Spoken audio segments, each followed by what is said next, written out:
da palavra de Deus, vocês podem abrir as suas Bíblias em Romanos.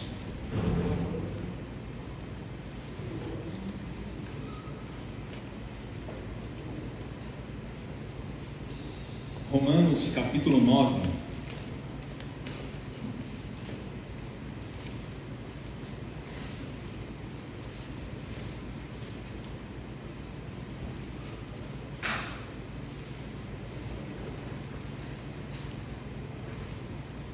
Farei a leitura da epístola do apóstolo Paulo aos Romanos, capítulo 9, versos 6 a 18. Acompanhe com fé a leitura da palavra de Deus. Está escrito: e não pensemos que a palavra de Deus haja falhado, porque nem todos os de Israel são, de fato, israelitas, nem por serem descendentes de Abraão são todos os seus filhos, mas em Isaque será chamada a tua descendência. Isto é, estes filhos de Deus não são propriamente os da carne, mas devem ser considerados como descendência os filhos da promessa, porque a palavra da promessa é esta: por esse tempo virei, e Sara terá um filho. E não somente ela, mas também Rebeca, ao conceber de um só, Isaque, nosso pai. E ainda não eram os gêmeos nascidos, nem tinham praticado o bem ou o mal, para que o propósito de Deus quanto à eleição prevalecesse, não por obras, mas por aquele que chama.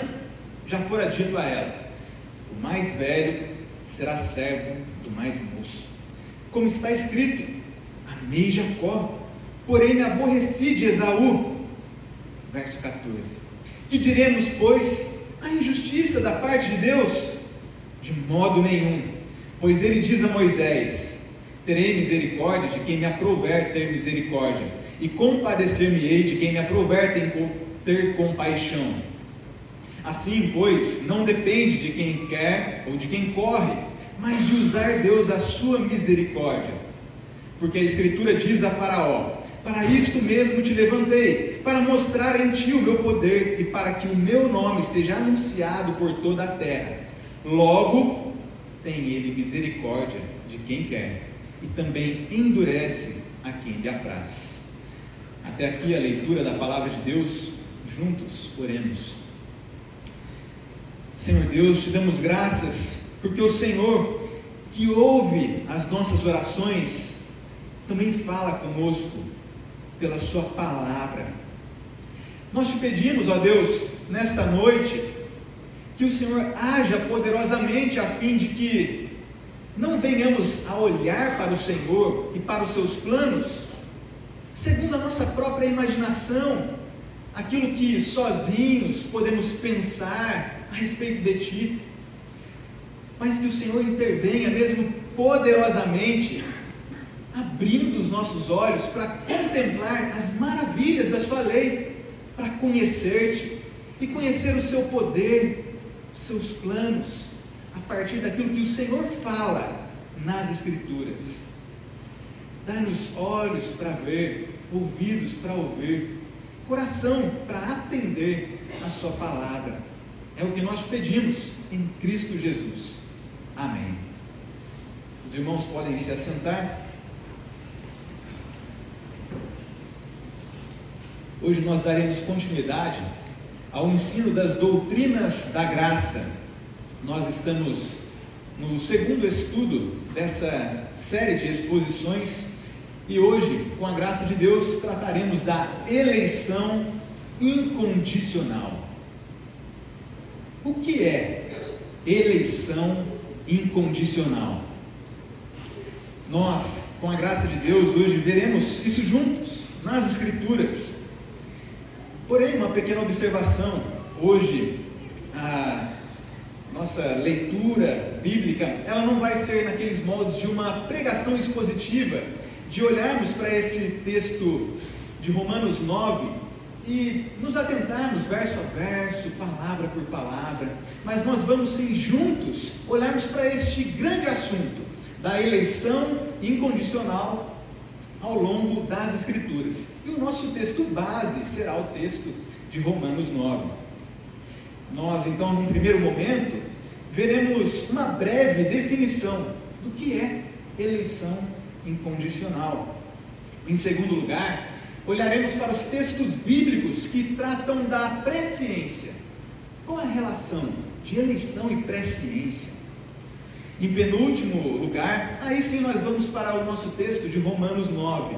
E por fim, quarto e último tópico, traremos algumas aplicações, respostas a algumas possíveis perguntas que têm implicações para a nossa vida diária. Bom, vamos juntos então para esse assunto da eleição incondicional e trataremos nesse primeiro tópico de uma breve definição. Mas antes, apenas algumas pequenas observações. Esse assunto da eleição, um assunto bíblico, é inegável. Isso porque diversos textos do Antigo, do Novo Testamento, tratam deste assunto, da escolha feita por Deus, a eleição. Talvez alguém recém-chegado aqui não tenha se deparado com este tema ainda nas Escrituras, mas é um tema inegável, porque logo ao folhearmos as páginas bíblicas, vamos nos deparar especificamente com esse tema e explicitamente com a palavra eleição.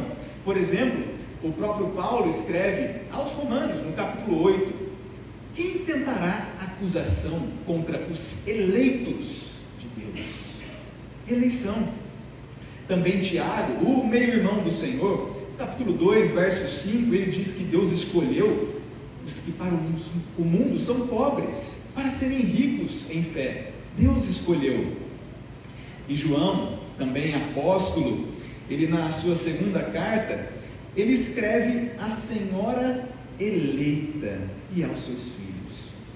Ou seja, nós, numa primeira leitura, ou ainda nas leituras seguintes, nos deleitando na palavra de Deus, vamos nos deparar com este assunto da eleição, que Deus escolheu um grande número de pessoas, uma por uma, para a salvação e a vida eterna. E qual foi a ocasião desta escolha feita por Deus, desta eleição? As Escrituras testificam claramente que isso se deu antes da fundação do mundo. Efésios 1:4 diz que Deus nos escolheu nele, em Cristo, antes da fundação do mundo. E quando Paulo escreve a sua segunda carta a Timóteo, capítulo 1, verso 9, ele diz a respeito da determinação e graça que nos foi dada em Cristo Jesus antes dos tempos eternos. E há também algo muito conhecido, registrado lá no livro do Apocalipse, capítulo 17, verso 8. O livro da vida, escrito desde a fundação do mundo, com nomes ali registrados e outros deixados de fora. Ou seja, este assunto da eleição incondicional, dessa escolha feita por Deus, está dentro de um assunto maior, dos decretos eternos de Deus. Sim, das decisões, das determinações feitas por Deus, lá na eternidade. Mas nós não vamos tratar aqui da sequência lógica dessas decisões divinas, também não da sequência cronológica, nem das várias decisões feitas por Deus. Também o nosso assunto não é sobre a predestinação, este destino antecipado, é apenas da eleição. E também não é das diferentes escolhas feitas por Deus. Por exemplo, existem os anjos eleitos, mas nós vamos tratar aqui, com a graça de Deus, então da eleição incondicional, que é a eleição para a salvação e a vida eterna. Então, com essas breves considerações, qual é a definição de eleição, na qual nós vamos trabalhar aos poucos aqui? É que Deus, antes da fundação do mundo, escolheu nominalmente um grande número de pessoas para a salvação e a vida eterna. e Deus deixou de escolher outras. Alguém poderia alegar que talvez nós estejamos indo longe demais. Puxa, aprender sobre o que Deus fazia antes de criar o mundo, o que Ele pensava, o conselho intratrinitariano. Talvez alguns aleguem que isso é ir longe demais. O próprio apóstolo Paulo, ele diz que são insondáveis os juízos de Deus e inescrutáveis os caminhos. Então, será que a gente não deveria tratar desse assunto da eleição? É realmente ir longe demais? Nós devemos nos lembrar que Paulo, que falou sobre esses caminhos, juízos insondáveis, ele também escreveu na primeira carta aos Coríntios, capítulo 2, verso 16, que nós temos a mente do Espírito, que Deus nos revelou pelo Espírito, o Espírito que sonda até mesmo as profundezas de Deus. Ou seja, embora nós não possamos entender tudo exaustivamente a respeito desses caminhos insondáveis de Deus, como está escrito em Romanos, nós, como diz aos Coríntios, recebemos sabedoria para entender aquilo que Deus nos revelou. E na verdade, esse assunto de que nós devemos nos debruçar naquilo que Deus nos deu a conhecer é muito antigo. Lá em Deuteronômio, capítulo 29, verso 29, já estava escrito que as coisas encobertas, ocultas, escondidas, pertencem ao Senhor, mas as reveladas nos pertencem a nós e a nossos filhos. Ou seja, Deus nos deu a conhecer o assunto da eleição e registrou estas palavras nas Escrituras para o fim de que conheçamos a Deus, possamos adorá-lo, glorificá-lo, ter certeza da nossa eleição. É para a gente conhecer mesmo. Mas talvez ainda alguém possa alegar: bom, este assunto está claramente nas Escrituras, já entendemos a respeito disso, Deus de fato nos revelou e registrou nas Escrituras Sagradas, mas será que esse assunto não é muito difícil para ser entendido? Assunto da eleição. Então, nós precisamos nos lembrar que de fato, Pedro, também apóstolo, ele assumiu que algumas coisas nas Escrituras são difíceis de entender. Lá na segunda carta de Pedro, no capítulo 3, verso 16, ele disse que Paulo escreveu em suas epístolas certas coisas difíceis de entender.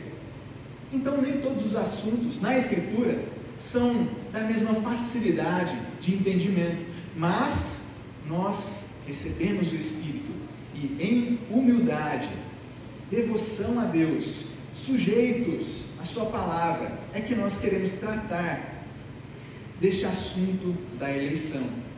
Como Paulo diz a Timóteo, na segunda carta, capítulo 2, verso 7, pondera o que acabo de dizer, porque o Senhor dará compreensão em todas as coisas. Ou seja, meu querido irmão, é para a gente ponderar mesmo, gastar tempo nas coisas que estão nas Escrituras, porque Deus nos dará compreensão. E afinal, como nós devemos estar lembrados, toda a Escritura é inspirada por Deus e útil para o ensino, para a repreensão, para a correção, para a educação na justiça. Nós temos que falar dessa doutrina porque ela é útil. Nos foi dada a doutrina da eleição, e a eleição incondicional. Qual é a definição então de incondicional? Significa que essa escolha não é motivada por qualquer coisa a não ser a livre vontade do próprio Deus. A eleição é soberana, é incondicional. Esta é a verdadeira eleição bíblica, como veremos. Um erro seria considerar esta escolha como condicional, do tipo uma eleição por fé prevista, que Deus escolheu porque viu o que aconteceria no futuro, ou uma eleição por méritos, por obras. são dois erros, de gravidades diferentes, mas são iguais, no sentido que impõem uma condição. Então é errado pensar em uma eleição condicional, seja por fé prevista, por obras. E nós vamos, tendo feito essas definições, olhar para esses assuntos. E vocês já podem ir abrindo então em 1 Pedro. 1 Pedro. Bom, até aqui nós vimos que existem aqueles que afirmam a doutrina bíblica da eleição incondicional e aqueles que alegam que a eleição é condicional. Então nós, com a graça de Deus, vamos olhar para esse texto agora de 1 Pedro, no capítulo 1 mesmo.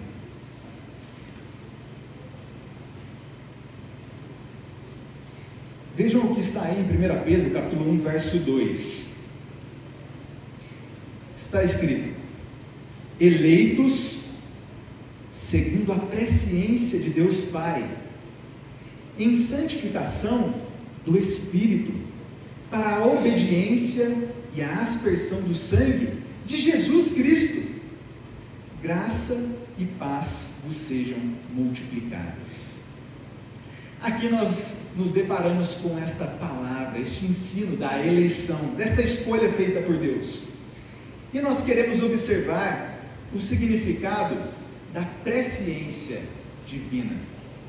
Por quê? Nós queremos entender esta eleição incondicional. Alguns dizem que esta presciência é que Deus olhou para o futuro e viu algumas coisas que os homens fariam, ou naquilo que os homens acreditariam.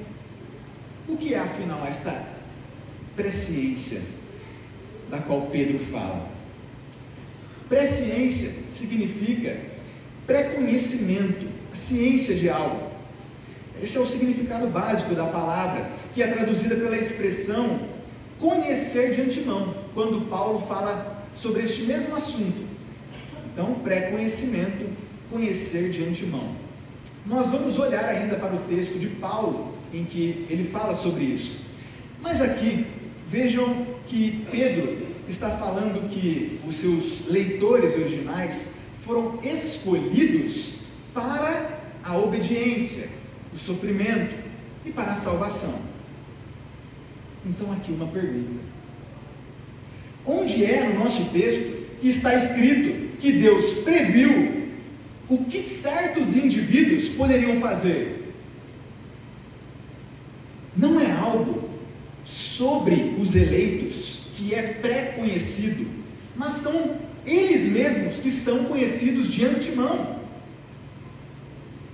Vejam, este pequeno versículo, verso 2, ele fala sobre Deus Pai, sobre o Espírito, sobre Jesus Cristo. Olha só, Pedro está escrevendo para pessoas que estão sofrendo. E meu querido irmão, Pedro não está dizendo que Deus é um espectador na torcida, que apenas sabe o desfecho da história, mas sim que Deus está governando todas as coisas, garantindo o futuro daqueles que há muito tempo estão em sua mente, pré-conhecidos. Que consolo seria dizer que Deus é apenas um espectador que sabe o desfecho da história? Não é isso que Pedro está dizendo. E uma das evidências de que esse pré-conhecimento é um conhecimento a respeito das pessoas específicas e não do que elas fariam, está aqui também em 1 Pedro. Vejam o capítulo 2 agora. No capítulo 2, verso 9, Pedro diz assim: vós, porém, sois raça eleita, sacerdócio real, nação santa, povo de propriedade exclusiva de Deus. Aqui Pedro fala então sobre essa raça eleita, sobre essa nação. E Pedro, como um bom hebreu, um bom judeu, obviamente que ele tem em vista aquilo que está no Antigo Testamento. E se a gente relembrar um pouquinho daquilo que está lá em Deuteronômio 7, versos 7 e 8, o que foi que Deus disse para a nação? Ele diz: não vos teve o Senhor afeição, nem vos escolheu, porque fosseis mais numerosos do que qualquer povo, pois éreis o menor de todos os povos, mas porque o Senhor vos amava. Comparando então o que Pedro diz com o que está em Deuteronômio, nós vemos que a escolha de Deus não é fundamentada no grande número de pessoas em uma nação, não é fundamentada nos méritos, em algo que alguém possa ter de si mesmo, mas é, conforme diz o texto do Antigo Testamento, porque o Senhor vos amava. Ou seja, Pedro ele fala aqui nos moldes do Antigo Testamento, da afeição, do amor de Deus pelo seu povo. Por isso ele emprega os termos pré-conhecimento, pré-ciência e raça eleita. Nós vemos isso então comparando com o Antigo Testamento. Mas, se nós queremos percorrer ainda mais nesse mesmo tema da pré-ciência, vamos lá para Romanos. Romanos capítulo 8. E depois você pode manter a sua Bíblia marcada aí mesmo em Romanos 8, porque nós vamos para aquele nosso texto base. Em Romanos 8, a mesma palavra, pré-ciência ou pré-conhecimento, aparece, traduzida pela expressão conhecer de antemão. Romanos 8, verso 29, diz assim: porquanto, aos que de antemão conheceu, também os predestinou para serem conformes à imagem de seu Filho, a fim de que ele seja o primogênito entre muitos irmãos. Agora então, o nosso foco neste versículo é esta expressão, de antemão conheceu. É a mesma palavra grega, pré-ciência, pré-conhecimento. O que significa, afinal então, esse conhecimento, que Deus conheceu antecipadamente? Não significa ter informações a respeito de algo. Significa aprovar, ter afeição, ter amor, assim como a gente ouviu a respeito daquilo que está escrito em Deuteronômio. Então, a mente de Paulo também é uma mente hebraica, falando do amor de Deus por seu povo. A gente pode lembrar desse tipo de conhecimento que envolve afeição, dizendo aqui sobre o Salmo 1. Lá no Salmo 1, no verso 6, diz assim, que o Senhor conhece o caminho dos justos, mas o caminho dos ímpios perecerá. Ou seria conhece e desconhece? Não, é conhece e perecerá. Aqui no Salmo 1 há um paralelismo. O autor ele faz um paralelismo de contrastes, e a palavra conhecer está colocada em oposição a perecer. O Senhor conhece o caminho dos justos, dos ímpios perecerá. Esse é o contraste então, não é algo sobre conhecer e desconhecer, mas sobre aprovar ou desaprovar. É isso que nós vemos no Salmo 1. Conhecer significa aprovar. Mas há também outro texto, e agora do Novo Testamento, bastante conhecido, que é quando o Senhor Jesus Cristo, ele antecipa dizendo assim: então, direi a eles explicitamente, nunca vos conheci, apartai-vos de mim, os que praticais a iniquidade. Aqui é a mesma palavra, pré-ciência, pré-conhecimento. E o Senhor Jesus disse, nunca vos conheci, apartai-vos de mim. Mas como assim? O Senhor Jesus não sabia algo a respeito daquelas pessoas? Ele não tinha informações? O próprio texto, do qual nós nos lembramos, diz que aqueles homens que seriam colocados para fora e para longe, eles praticavam iniquidade. O Senhor Jesus conhecia, tinha informações a respeito dos homens iníquos, mas ele diz, nunca vos conheci, porque ele nunca amou, nunca aprovou essas pessoas, nunca colocou afeição sobre esses que são colocados para longe, esses que praticam iniquidade, e são mantidos afastados por sua própria culpa. Nunca vos conheci, mas ele tinha informações. E agora, então, um texto clássico para que entendamos o que é esse pré-conhecimento, essa pré-ciência. Esse é quando Mateus, no capítulo 1, verso 25, ele diz assim: contudo, José não conheceu Maria, enquanto ela não deu à luz um filho, a quem pôs o nome de Jesus. José não conheceu Maria. E aqui há uma ilustração do pastor Heber Campos Jr. sobre este evento. José não conheceu Maria, enquanto ela não deu à luz um filho. O pastor Heber Campos, ele traz o seguinte cenário para a gente: Maria está grávida, José está ao lado dela, e eles estão a caminho do recenseamento, a caminho da Judéia.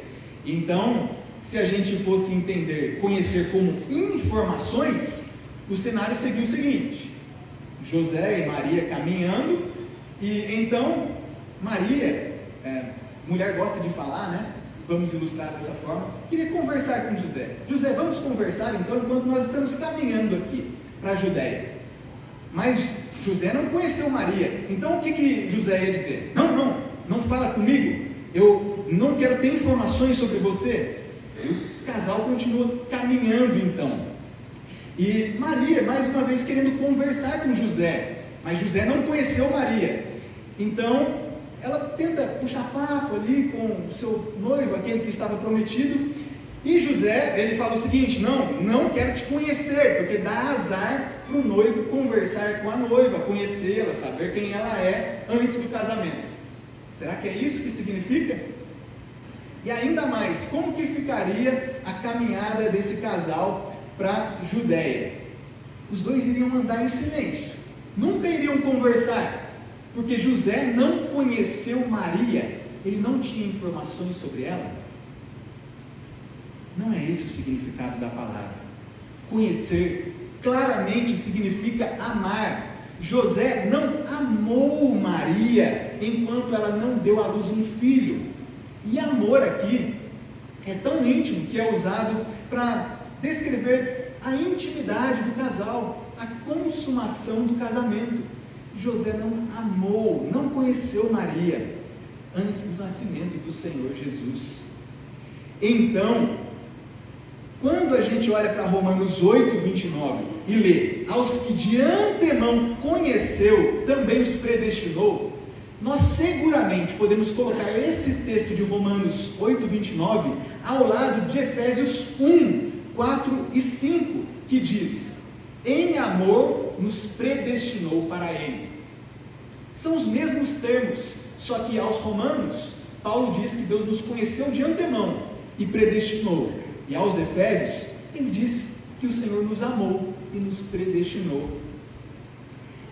O significado, em última instância, é o mesmo, embora tenha essas nuances do pré-conhecimento, desse amor, e por isso a diferença entre as palavras empregadas. Mas não é algo sobre os eleitos que é conhecido de antemão, mas são eles mesmos que são conhecidos. Esse é o significado aqui de pré-ciência, de pré-conhecer, conhecer de antemão. É que Deus colocou o seu amor nessas pessoas antes mesmo da fundação do mundo. Então, a eleição é incondicional e não baseada, fundamentada no conhecimento de Deus a respeito do futuro. Bom, na semana passada nós aprendemos algo da depravação total.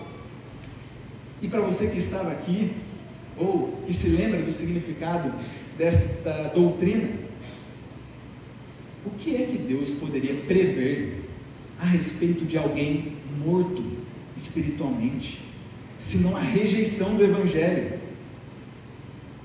Meus queridos irmãos, essas doutrinas bíblicas estão todas interligadas. É um só autor, Deus, o Espírito Santo, o autor das Escrituras.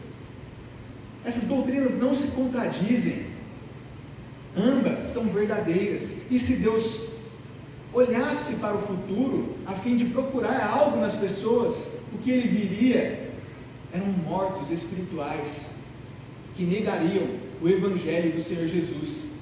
E se o próprio Deus não fizesse algo em favor dessas pessoas, a incredulidade seria o destino de todos nós. Mas, graças a Deus, que a doutrina da eleição não é condicional. A eleição não é pela presciência de boas obras. Efésios 1:4 nos diz que Deus nos escolheu em Cristo antes da fundação do mundo para sermos santos.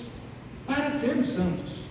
Não porque éramos santos, e Deus viu isso antecipadamente.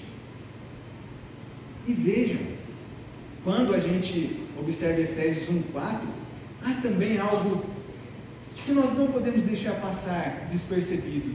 É que Deus nos escolheu nele, em Cristo, para sermos santos. Ou seja, a santidade não é a causadora da eleição, mas é a consequência garantida por causa de Cristo.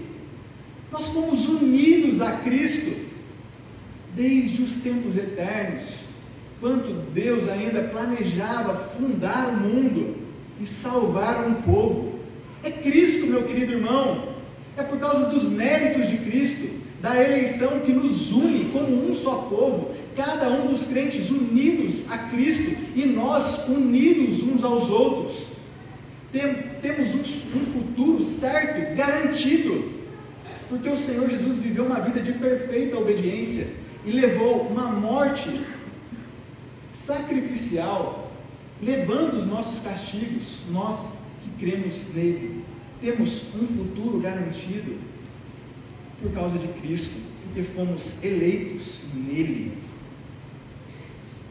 Então talvez você ainda pense, ou alguém queira argumentar ainda: bom, então se eu fui eleito em Cristo, significa que eu fui eleito pela fé em Cristo. Será que é isso? Há ainda espaço para esse tipo de pensamento? A eleição não é pelas obras, é para a santificação. E a eleição também não é pela presciência da fé.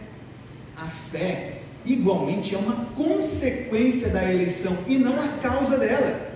Lembre-se também do que diz Paulo aos Efésios, capítulo 2, verso 8, o texto que já foi mencionado aqui hoje. Porque pela graça sois salvos, mediante a fé, e isto não vem de vós, é dom de Deus. Não é pelas obras, não é pela fé prevista. Meu querido irmão, olhe para esse texto aqui, nosso, de Romanos 8, 29 e 30. Corra o seu olhar por esses dois versículos. Veja que aqueles que Deus conheceu de antemão, Ele também predestinou. Esses mesmos, Deus também chamou, e também justificou, e também glorificou. Esse texto, que fala de um conhecimento de antemão, em Romanos 8, 29 e 30, é a corrente dourada da nossa salvação. Nós temos aqui como que cada elo de uma grande, forte, robusta corrente de ouro, elos inseparáveis. Ninguém se perde, é solto aqui. Todos aqueles a quem Deus pré-conheceu, amou de antemão, são aqueles que foram glorificados. E nós podemos até já nos gloriar disso, porque diz aqui, glorificou. Temos tanta certeza de que aqueles a quem Deus amou, pré-conheceu, têm um destino certo, que podemos dizer junto com os apóstolos, que fomos glorificados. Esse é o amor eletivo de Deus. A eleição em Cristo, portanto, é a fonte de todos os bens da salvação, incluindo a fé, as boas obras, é a fonte de todos os bens. E finalmente tem a própria vida eterna, a glorificação como o seu fruto. A eleição é incondicional, não é porque Deus viu algo no futuro. E agora então nós voltamos ao nosso texto base de Romanos 9. É um texto que nós olharemos de uma forma didática. Então, se você quiser olhar esse assunto da eleição de forma mais extensiva, didaticamente, você pode ir para Romanos 9, porque aqui esses assuntos do que é uma eleição e do porquê ela é incondicional, esses assuntos estão todos compactados aqui em Romanos 9, especialmente nos versos 6 a 13 que nós vimos. Mantenha sua Bíblia aberta então e vá olhando verso a verso comigo. Primeiro, Romanos 9, o verso 6, que começa dizendo: e não pensemos que a palavra de Deus haja falhado.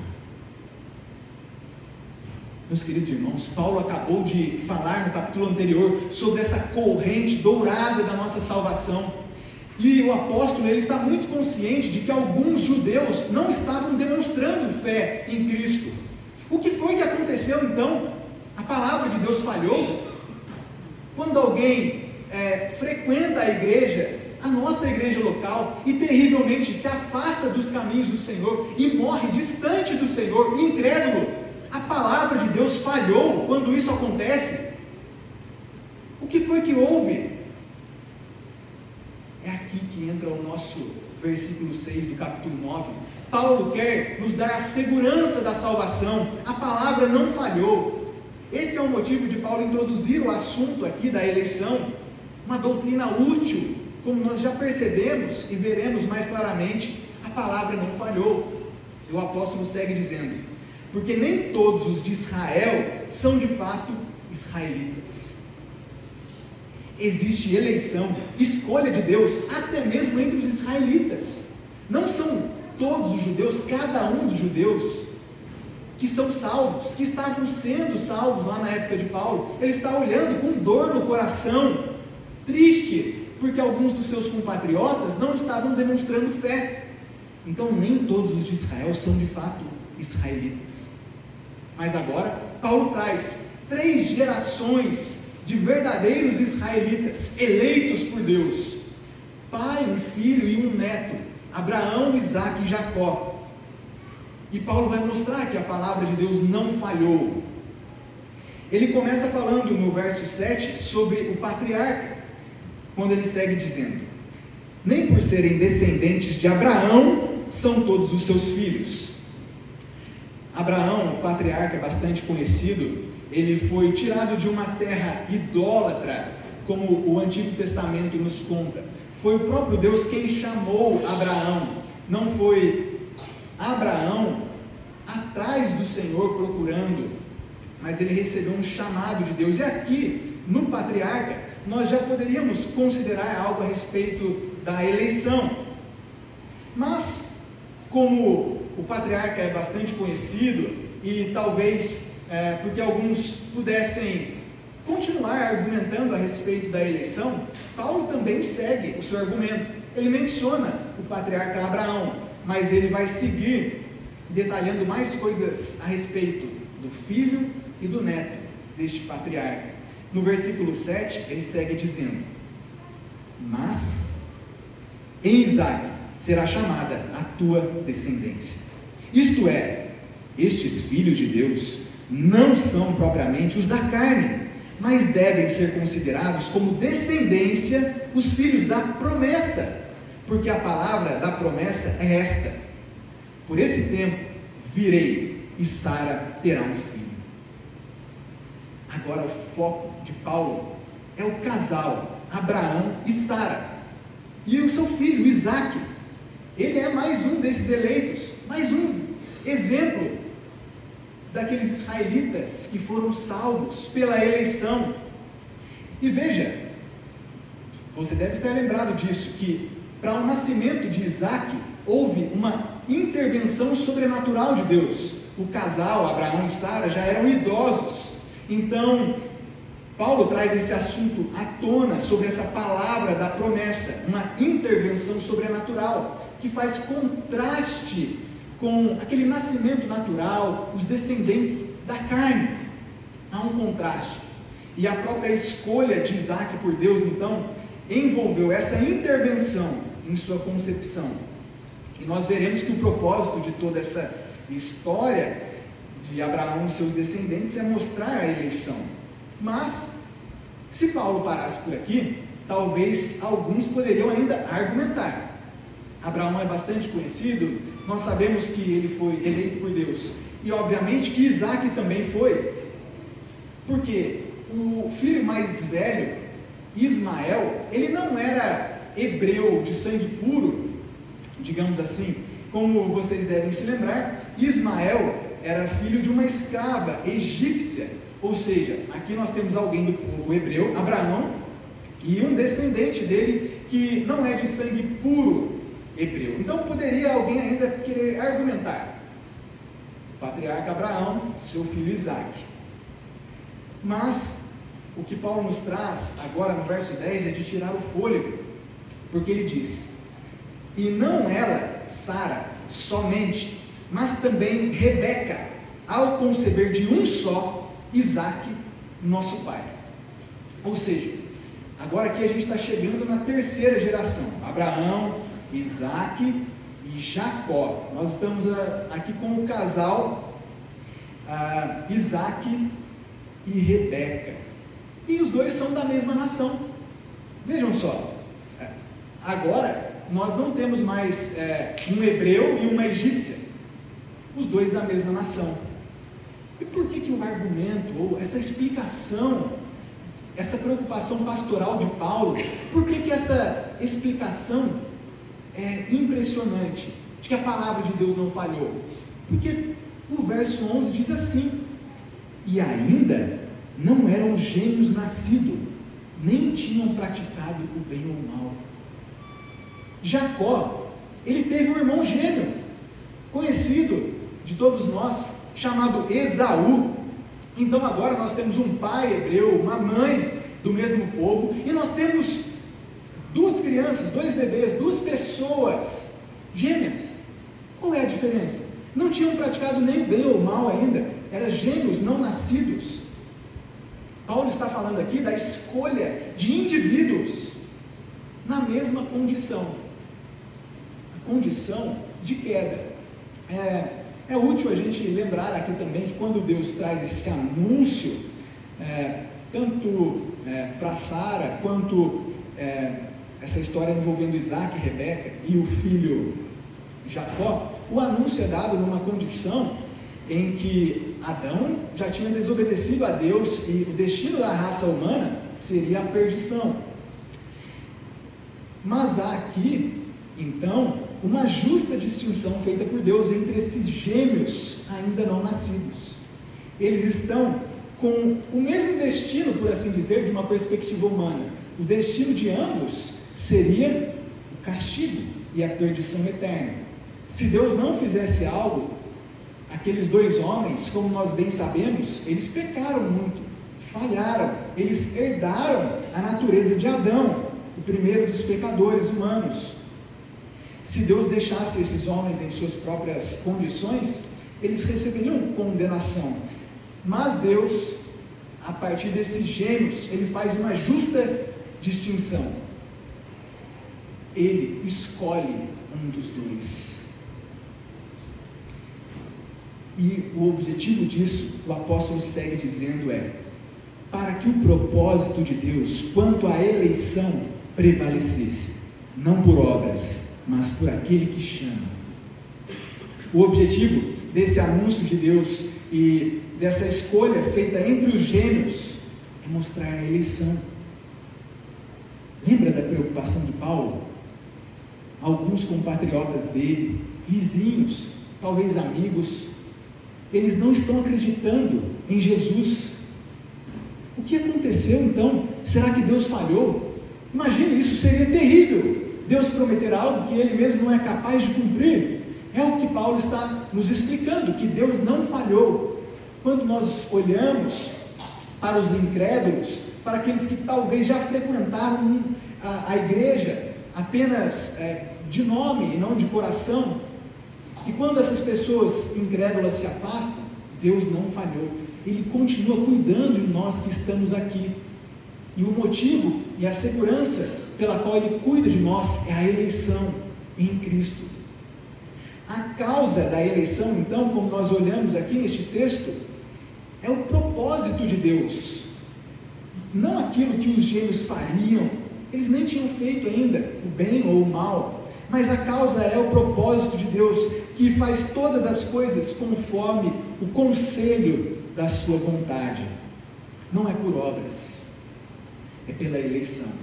E por isso, para que a igreja de hoje e o povo daquele tempo soubesse que Deus escolhe indivíduos para a salvação e para a vida eterna, é por isso que o verso 12 conta que já fora dito a ela, a mãe do menino, dos gêmeos: o mais velho será servo do mais moço.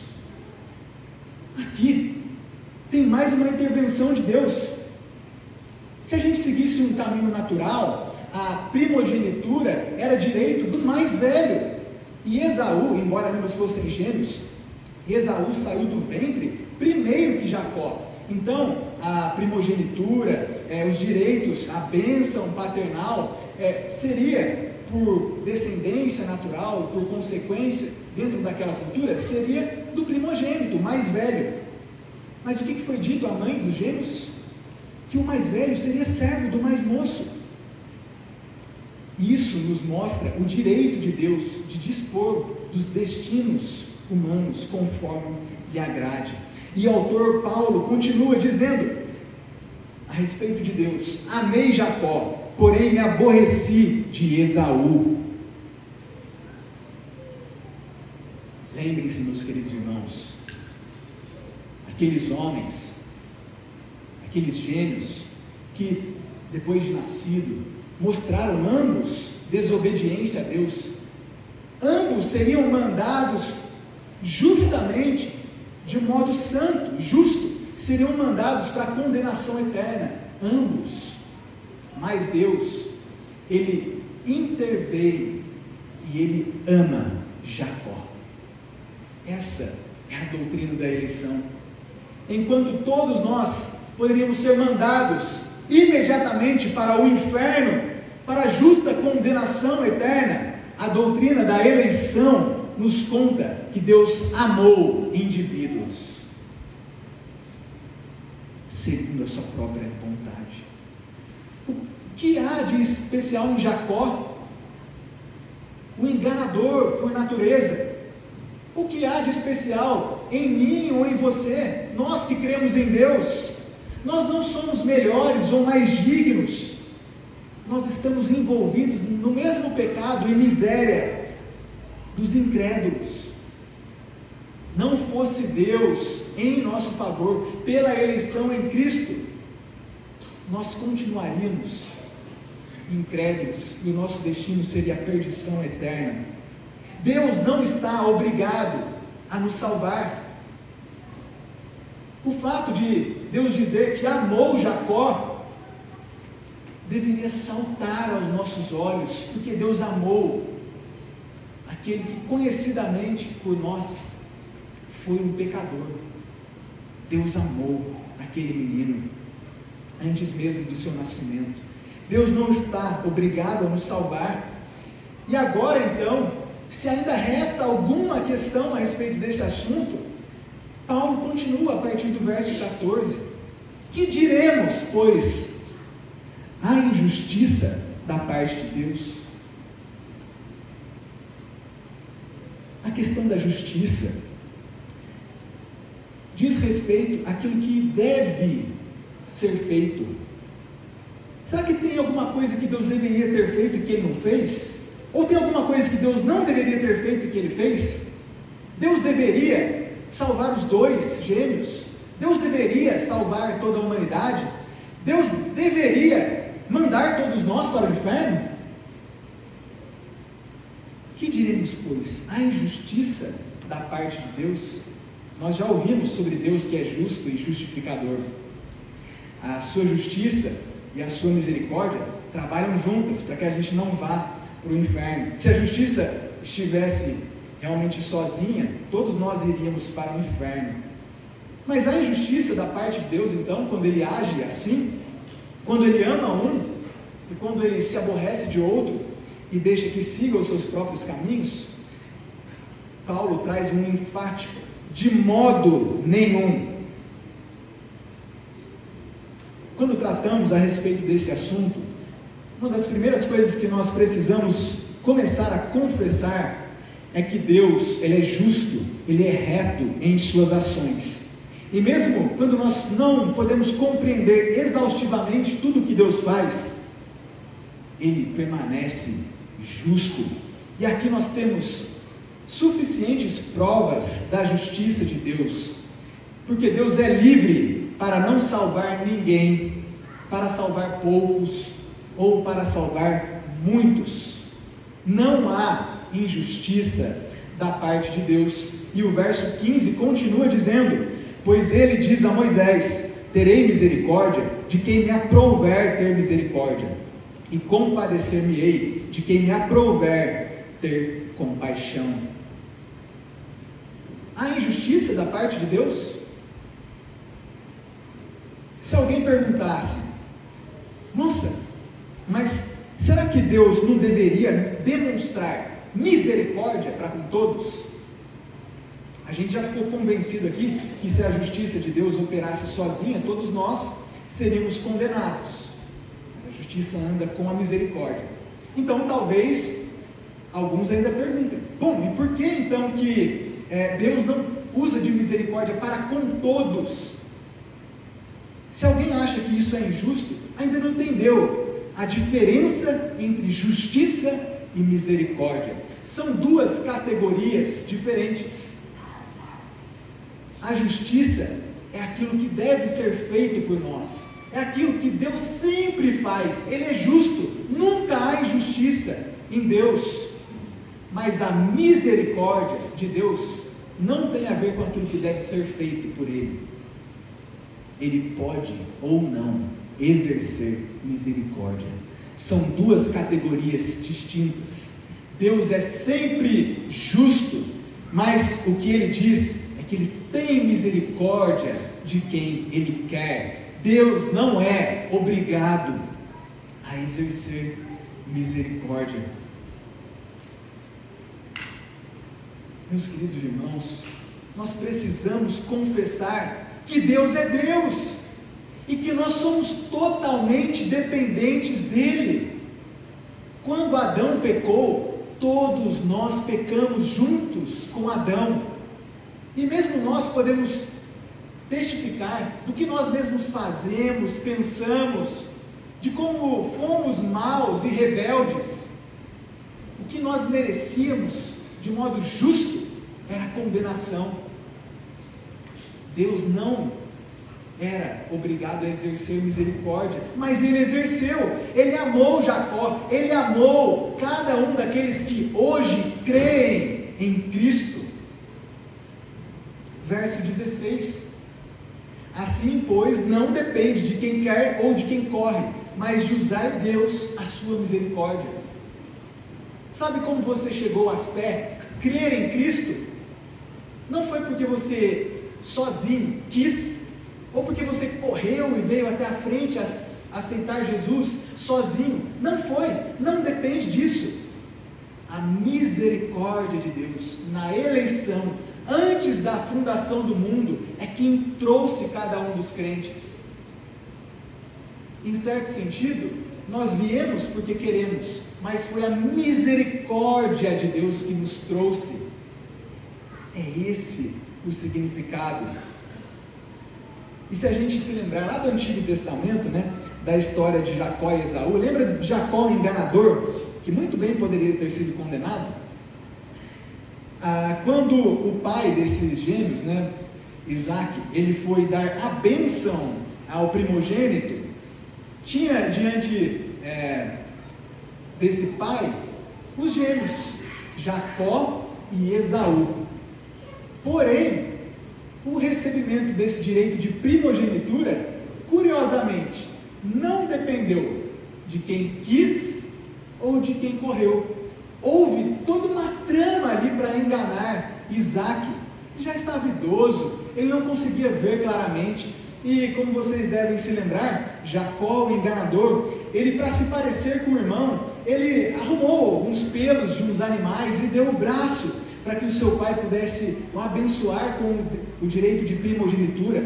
Houve uma corrida de Jacó, houve também uma falta inicialmente de desejo de Esaú, que não quis, e depois com falsas lágrimas desejou essa primogenitura, mas não dependeu de quem quis ou não, ou de correr, ou de ficar parado. Antes dos gêmeos nascerem, Deus já havia dito: o mais velho será servo do mais moço. Então, mesmo naquela trama toda, aqueles homens, os dois gêmeos, por sua própria culpa, eles planejaram uma enganação, mas na verdade eles não obtiveram a primogenitura pelo seu desejo, pela sua corrida. Foi porque Deus usou de misericórdia e amou Jacó, o mais moço. Não depende, meu querido irmão, nisto consiste o amor, não em que nós tenhamos amado a Deus, mas em que Ele nos amou e enviou o seu Filho. 1 João 4,10. Outro texto do Novo Testamento diz que creram todos aqueles que haviam sido destinados para a vida eterna. Atos 13:48. Depende de Deus. Depende de Deus e não de nós. Não da nossa corrida com as nossas próprias forças ou do nosso suposto desejo.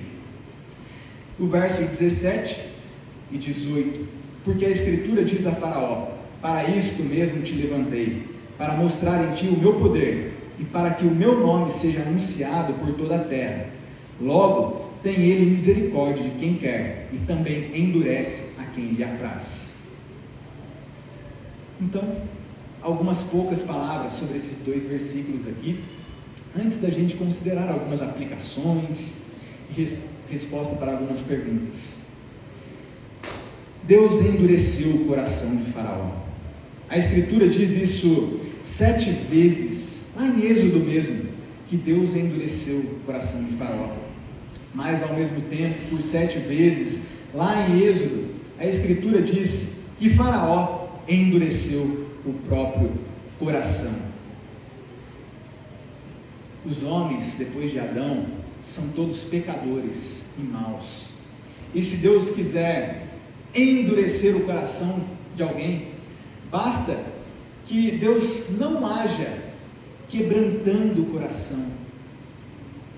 Se nós fôssemos entregues aos nossos próprios desejos, aconteceria como aquilo que foi dito lá em Romanos: cometeríamos toda espécie de maldade, injustiça e dolo. Se fôssemos entregues no nosso coração, ele seria endurecido. E Deus então, como um justo castigo, ele desde já endurece o coração de alguns, deixando que esses homens, por sua própria culpa, recebam em si mesmos a justa punição pelo seu erro. E qual é a finalidade então de Deus?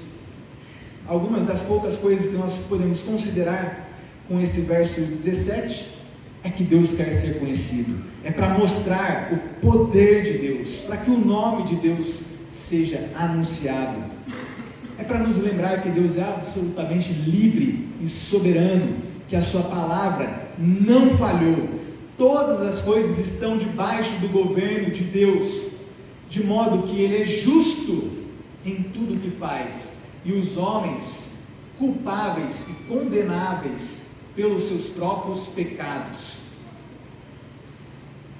E nós então,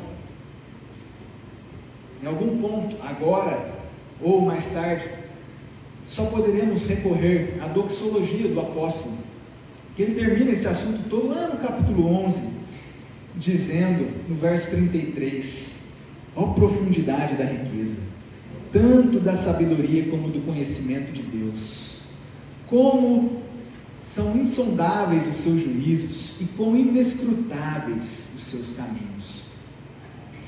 Certamente aquilo que Deus nos deu a conhecer deve ser conhecido, para que seja Deus verdadeiro e mentiroso todo homem. Deus é justo em tudo o que faz, e os homens é quem são culpados pelos seus próprios pecados e maldade. Deus é Deus, age com justiça, usa de misericórdia com quem Ele quer, e nenhuma só de suas palavras falhou, mas Ele tem governado todas as coisas para a sua própria glória, para o bem daqueles a quem de antemão escolheu em Cristo, pela eleição. Então, algumas aplicações finais. Já deve ter ficado claro para a gente que essa doutrina da eleição e daqueles que não são eleitos, ela não é para nos assustar em primeiro momento, é para mostrar que a palavra de Deus não falhou. Sabe, quando alguém abandona aqui o nosso convívio diário e permanece na incredulidade, e morre na incredulidade, a palavra de Deus não falhou. Ele continua sustentando cada um dos verdadeiros crentes, assim como sustentou cada um dos verdadeiros israelitas, compatriotas de Paulo. Isso não nos deve assustar, é para nossa segurança, para saber que Deus não falhou. Mas essa doutrina deve sim ser assustadora para aqueles que permanecem nos seus erros por suas próprias culpas, porque nós vemos aqui que o que cada homem deveria fazer é dobrar os seus joelhos e suplicar a Deus, porque nós não temos nada para nos salvar, não temos nada que fazer para o agrado de Deus, é somente a misericórdia dele em nosso favor. Aí sim, para os rebeldes, impenitentes, aqueles que insistem em viver no pecado, esses devem se assustar, porque Deus é justo em tudo que faz, e Ele com justiça irá condenar alguns, e isso fica claro naqueles que não são eleitos, haverá condenação. Se não houvesse essa doutrina da reprovação desses que ficam de fora, talvez você poderia ficar em dúvida de como Deus lida com a sua justiça, mas aqui já ficou claro para nós que Deus é justo e que homens serão condenados. Então, se você insiste em viver no pecado, aqui está o alerta: Deus é justo, a palavra dele não falha, e existem pessoas que serão condenadas. E a pergunta: sou ou não um eleito? Meu querido irmão, a gente já viu que a causa última da eleição é a misericórdia de Deus em Cristo. Olhe para Cristo. Todo aquele que verdadeiramente crê em Cristo é um eleito. Cada um desses eleitos, havendo oportunidade, dará evidências da verdadeira fé. Então examine os frutos, essas evidências do Espírito, no modo como cada um de vocês vive, mas confiem na misericórdia de Deus em Cristo. Olhem para si mesmos, confiram se vocês são eleitos, confirmem isso, mas olhem 10 vezes mais para Cristo, porque toda a base, segurança da nossa salvação é a misericórdia de Deus em Cristo. E sim, tenham certeza da eleição. Digam junto com o apóstolo Paulo: quem intentará acusação contra os eleitos de Deus? Tenham certeza, estejam convictos, assim como aqueles discípulos a quem o Senhor Jesus disse que não estivessem alegres porque os demônios se submetiam a eles, mas sim porque o nome daqueles discípulos estavam registrados no livro da vida. Então tenham convicção em Cristo, vejam as evidências e se alegrem, porque ninguém tentará acusação contra os eleitos de Deus. Cada um daqueles que verdadeiramente creem em Cristo tem seus nomes escritos no livro da vida. E sim, desenvolvam a salvação com temor e tremor, porque Deus é quem efetua em nós tanto o querer como o realizar. Não depende de quem quer e de quem corre, mas nós somos ordenados a desenvolver a salvação, justamente porque Deus opera em nós o querer e o realizar, assim como diz Paulo em Filipenses 2, 12 e 13. E ainda, saiam para evangelizar as pessoas. A segurança que a gente tem para tornar Cristo conhecido é justamente essa doutrina da eleição.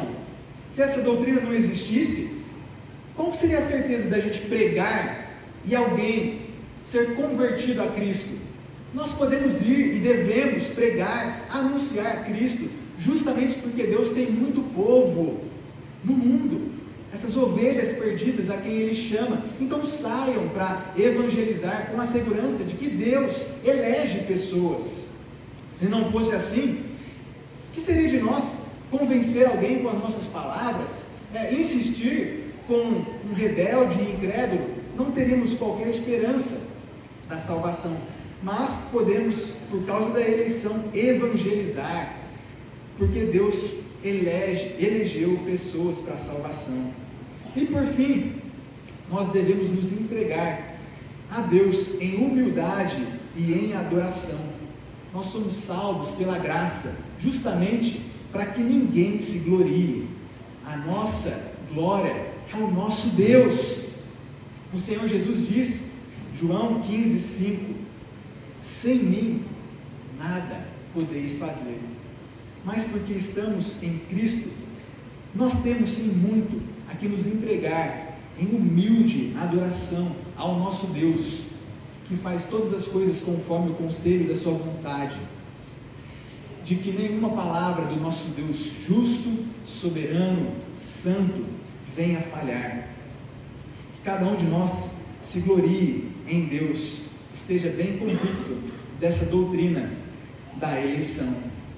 E sim, o destino, como nós veremos, é a perseverança dos santos. Nós estamos ainda apenas na segunda série das 5 mensagens. Falamos da depravação total, agora da eleição incondicional, e ainda temos mais 3 assuntos adiante. Meu querido irmão, se coloque de pé, vamos juntos agradecer a Deus em oração pelo ensino da sua palavra.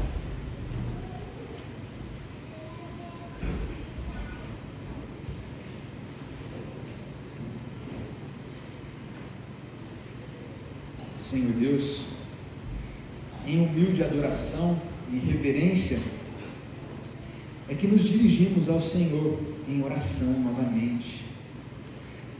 Oh meu Deus, como os seus caminhos são insondáveis, inescrutáveis. Quem poderia sondar a mente do Senhor? Nós te damos graças a Deus, porque embora haja muitas coisas ocultas, sua mente é infinita. O Senhor nos deu a conhecer o suficiente para a nossa salvação, a nossa alegria em Cristo.